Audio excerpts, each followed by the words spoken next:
ভারতের cabinet committee on security অর্থাৎ CCS সম্প্রতি ফ্রান্সের দাসয় ভিয়েসেন থেকে 26টি রাফাল মেরিন যুদ্ধবিমান কেনার চূড়ান্ত অনুমোদন দিয়েছে। এই যুদ্ধবিমানগুলো ভারতীয় নৌবাহিনীর দুটি বিমানবাহী রণতরী আইএনএস বিক্রান্ত ও আইএনএস বিক্রমাদিত্যতে মোতায়েন করা হবে। এই চুক্তির টোটাল মূল্য হচ্ছে $5.5 বিলিয়ন এবং এটির প্রথম ডেলিভারি 2027 সালের মধ্যে শুরু করার কথা আছে।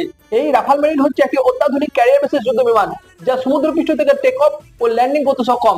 এটিতে অত্যাধুনিক radar, beyond visual range missile, electronic warfare ও মাল্টি রোল সক্ষমতা দ্বারা পরিপূর্ণ। এই সিদ্ধান্তটি ভারতের জন্য একটি অত্যন্ত গুরুত্বপূর্ণ হওয়ার কারণ হচ্ছে এটি ভারতীয় নৌবাহিনীর আকাশ প্রতিরক্ষা ও আক্রমণ ক্ষমতাকে দ্বিগুণ বাড়াবে।